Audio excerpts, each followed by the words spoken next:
오늘은 인생의 전환점, 신앙의 전환점이라고 하는 제목으로 여러분들과 함께 은혜를 나누려고 합니다.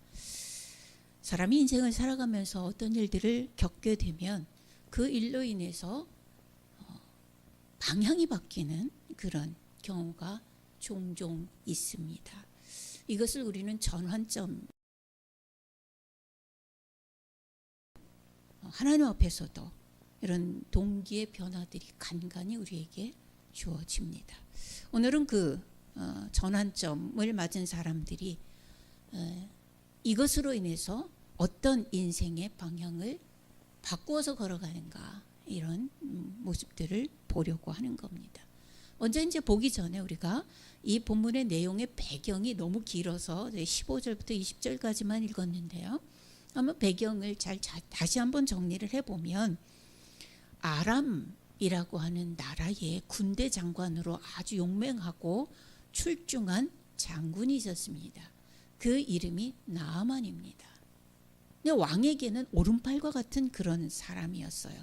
그래서 5장 1절에 보면 그는 아람 왕에게 크고 존귀한 자다, 이렇게 표현되어지고 있습니다. 근데 그 사람이 큰 용사다. 네, 1절에 보면 크고 존귀한 자다, 그리고 큰 사람이다, 이렇게 두 번 반복하면서 문제가 하나 있어요. 어떤 문제냐면 나병 환자였다 라고 하는 거예요. 그 때문에 고민이 되는 거죠.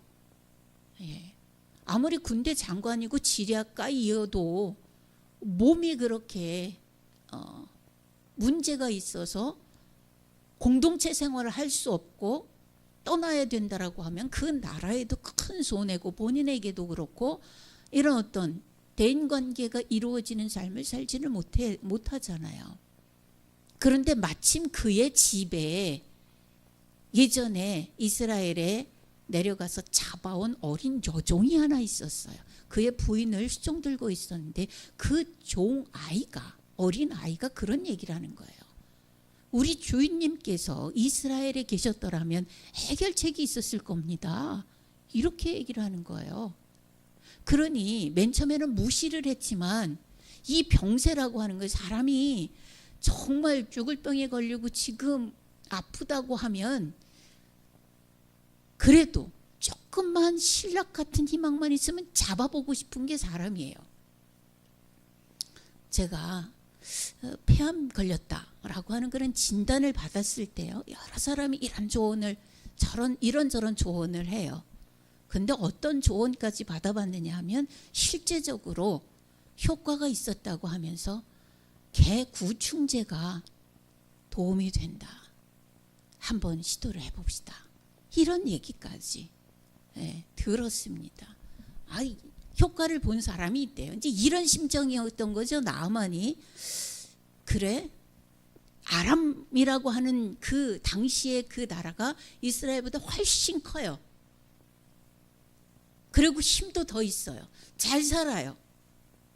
그래서 이스라엘까지가 이스라엘 정도야 이렇게 생각을 했는데 하도 병세가 중해지니까 한번 가볼까? 이런 생각이 들어서 왔어요. 그 오고 난 다음에 이야기를 오늘 우리가 읽은 본문입니다. 그런데 그 사람만 온 것이 아니라 아람 군대의 장관 나아만이 혹시 이스라엘에 가서 한번 병을 고쳐볼까 합니다 라고 왕에게 얘기를 했더니 왕이 편지를 한 장 써주죠. 어떤 편지를요? 어떤 내용을? 6절에 보면 내가 내 신하 나아만을 당신에게 보내오니 이 글이 당신에게 이르거든 당신은 그의 병을 고쳐주소서, 이렇게 이스라엘 왕에게 편지를 보내요. 자, 이스라엘 왕에게는 이 편지와 나아만의 방문이 어떤 의미였을까요? 또 하나님의 사람 엘리사에게는 어떤 의미였을까요? 둘의 입장이 달라요. 우리 한번 어떤 입장이었는지, 나아만의 방문이 그들에게는 어떤 의미였는지 한번 성경을 통해서 확인해 봅니다. 7절 한번 같이 읽어봐요. 자, 오늘 본문 열왕기하 5장 7절입니다. 함께 읽습니다. 시작. 이스라엘 왕이 그 글을 읽고 자기 옷을 찢으며 이르되 내가 사람을 죽이고 살리는 하나님이냐?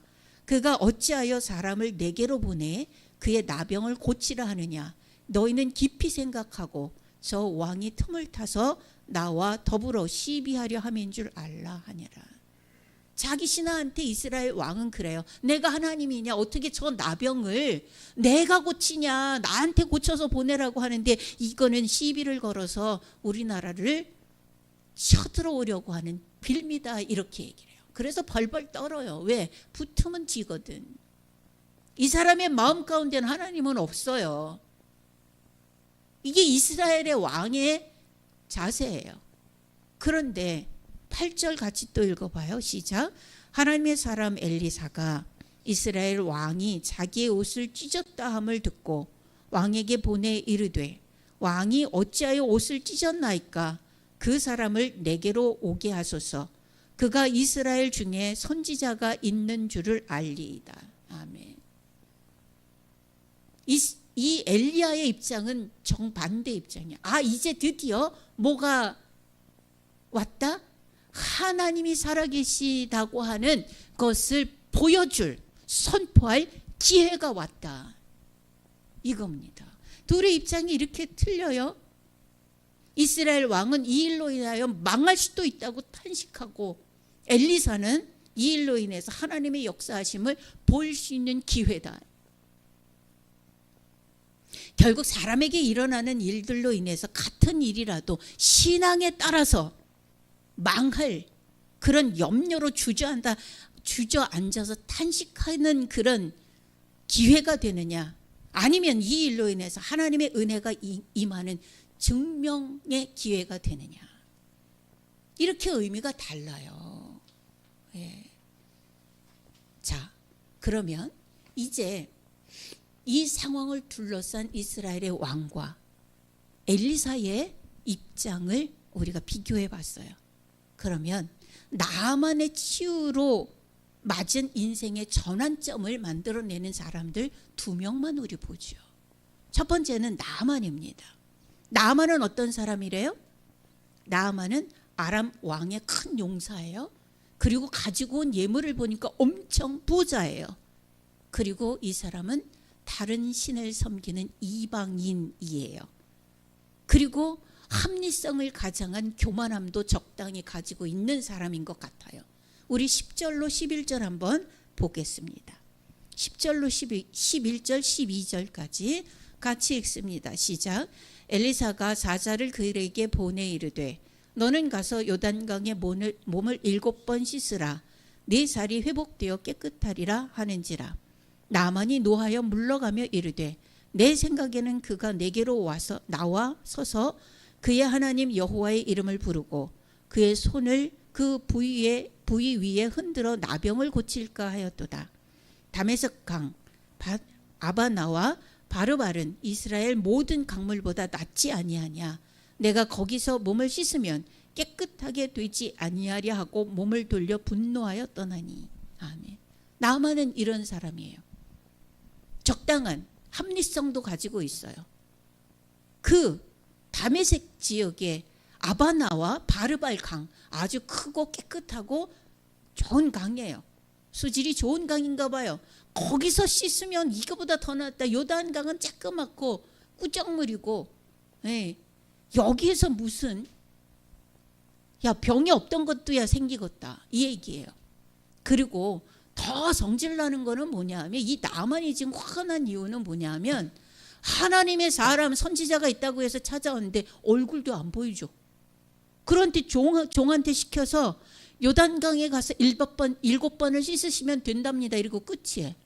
깜짝 놀란 거예요. 자기가 오면 나와서 상처도 보고 저 손을 대서 뭐 어떻게 좀 해줄 것이라고 생각을 했고, 약이라도 좀 주고 비방이라도 좀 알려주고 그럴 것이라고 생각을 했는데, 코빼기도 안 보이고 강에 가서 7번 씻으면 돼요. 끝. 열받는 거죠. 이 일로 인해서 나만이 엄청 분노합니다.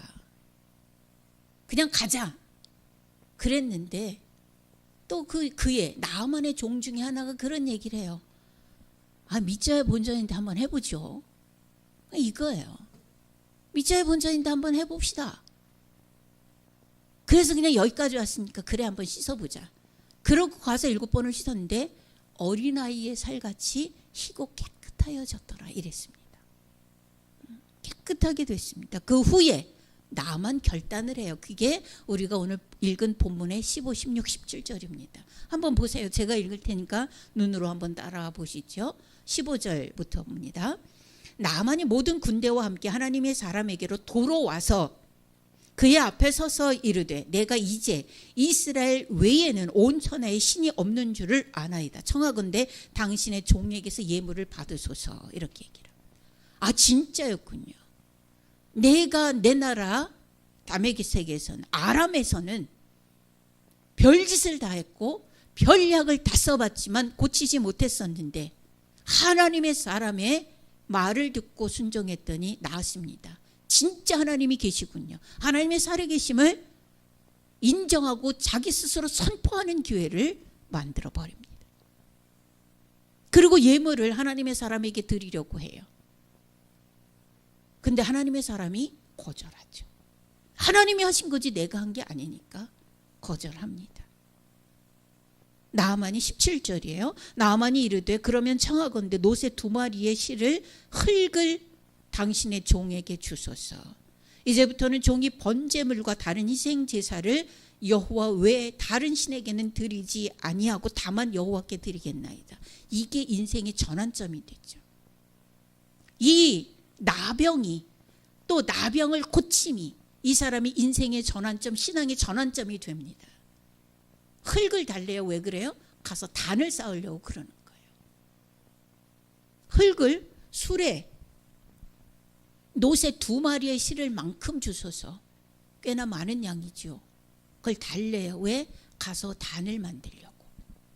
그리고 제사는 하나님께만 드리겠습니다. 번제는 하나님께만 드리겠습니다. 다른 희생 제사는 오직 하나님께만 드리겠습니다. 나는 이제부터 다른 신에게 제사를 드리지 않습니다. 결단이에요.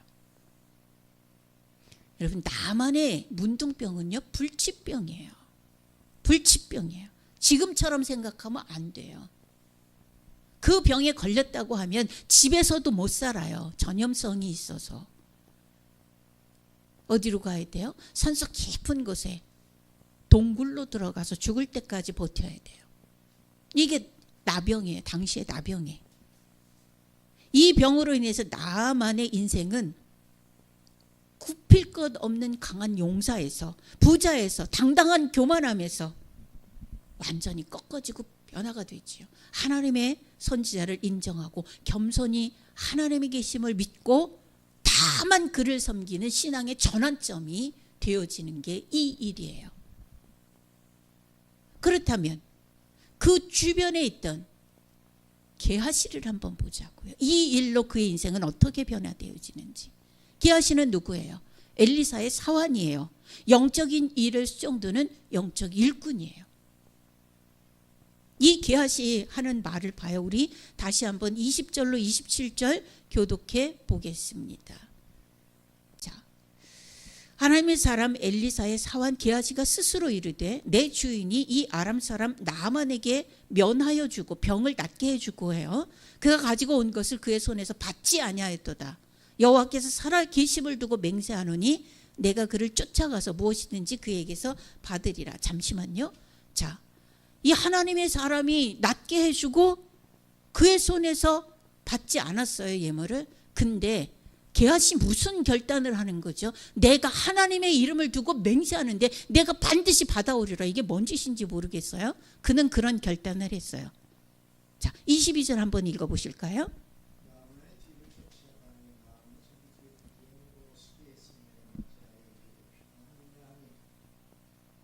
22절 한번 읽어주세요.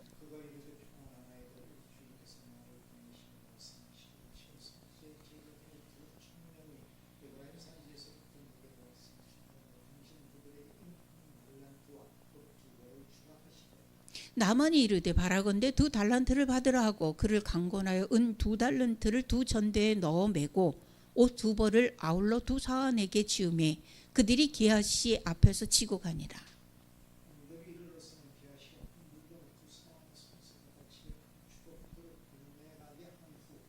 들어가 그의 주인 앞에 서니 엘리사가 이르되 게하시야 내가 어디서 오느냐 하니 대답하되 당신의 종이 아무데도 가지 아니하였나이다 하니라.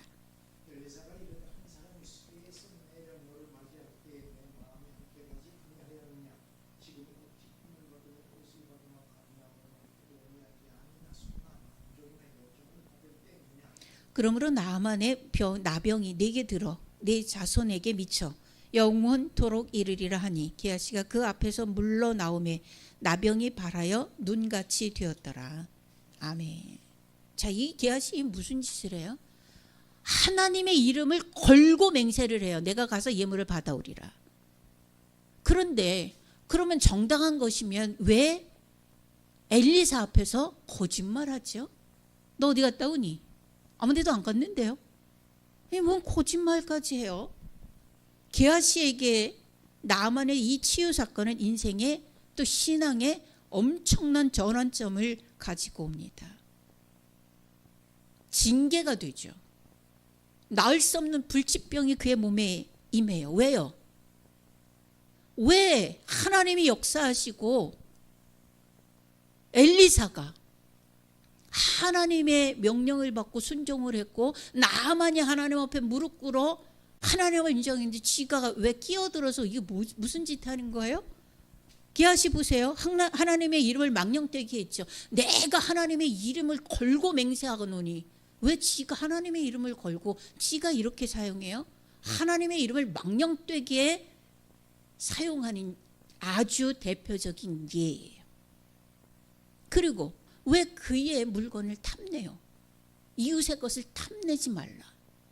이 10계명을 지금 2개나 범했어요. 거기서 끝나지 않았어요. 하나님의 선지자에게 거짓말했어요. 내 이웃에게도 거짓 증거하지 말라 그랬는데 더더구나 주의 종에게 대상으로 지금 하나님의 역사를 이루고 영적인 힘이 충만하고 그 민감성이 살아있는 주의 종에게 거짓말로 대해요. 이게 자신들에게 어떤 큰 어려움을 가져다 줄지 상상도 못하죠. 우리 모두에게 일어나는 이런 일들이 인생의 전환점이 될 수 있어요. 이렇게. 게하시는 어떻게 됐는데? 게하시는 지가 문둥병이 걸렸어요. 그러면 지가 문둥병이 걸렸다는 건 뭐예요? 하나님의 사람을 수종드는 이 일도 못해요.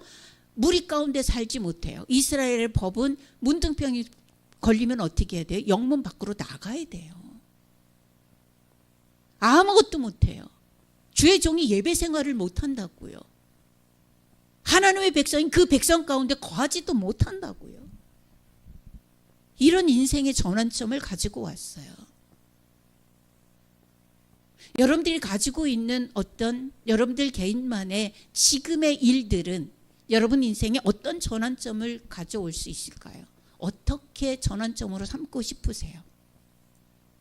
그 일로 인해서 이제부터 오직 하나님만 유일한 하나님으로 믿고 따르는 그런 기회가 될까요? 아니면 이제부터 내쳐진 자의 삶을 살아가는 시작이 될까요?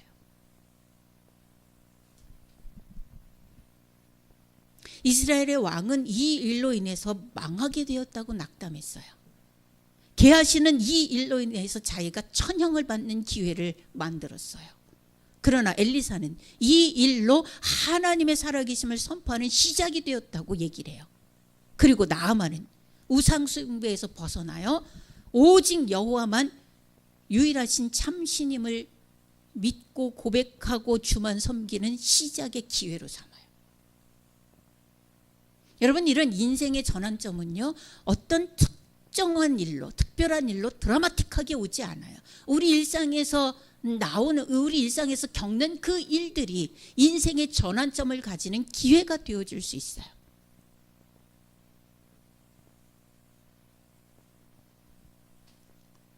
우리가 겪는 모든 일들이 그래요. 어떤 분이 저에게 자녀가 젊은데 암이 걸렸다고 기도를 부탁해요. 기도합니다. 그런데 그냥 무조건 낫게 해주세요가 아니라 하나님 이 일로 낫게 해주시고 이 일로 진짜 신앙생활을 하나님과 동행하며 주님 기뻐하시는 그 길을 걷는 그런 인생을 살게 해주세요라고 기도하거든요. 근데 들려오는 소리는 뻘짓하고 있더라고요. 하나님 앞에 죄가 되는 행동들을 하고 있어요. 참 참담하고 안타깝더라고요. 이 일이 그렇게 갈 일이 아닌데 왜 이렇게 하지? 여러분, 어려운 일이나 위험한 일이나 힘든 일은 누구나에게 순간순간 다가와요. 우리는 순간순간 뭔가를 계속 결정해야 되잖아요. 큰 일이든 작은 일이든. 오늘 점심 뭐 먹지부터 시작해서 일을 이렇게 하든 저렇게 하든 장단점이 있기 때문에 정답은 없어요. 그러나 그 중심은 어디를 향해요? 그 중심으로 그렇게 계속 결정하는 그 결정의 스타일은 어디를 향해야 돼요? 하나님과 동행으로 그 방향으로 결정을 해야 돼요. 그렇게 가다가 기아씨처럼 거꾸로 가면 안 되잖아요. 인생의 전환점은 별것 아닌 일로 전혀 다른 길을 걷는 기회가 돼요. 역시 마찬가지로 신앙의 전환점 역시 작은 일인 것 같은데 아니, 영적인 세계로 들어가는 스타트, 시작점이 돼요. 여러분들이 가지고 있는 모든 순간순간의 일들이 축복의 길로 들어서는 전환점, 새 인생을 만들어가는 기회가 되기를 주님의 이름으로 축원합니다. 기도하겠습니다. 하나님, 세상에 많은 사람들이 살아갑니다. 그 중에 우리도 하나입니다. 하나님, 세상에 많은 사람들이 하나님을 믿습니다. 예수님을 구주로 영접했습니다. 그런데 다 같은 길을 걸어가는 것 같으나 너무나 많은 그런 신앙의 질이 다른 삶을 살아갑니다.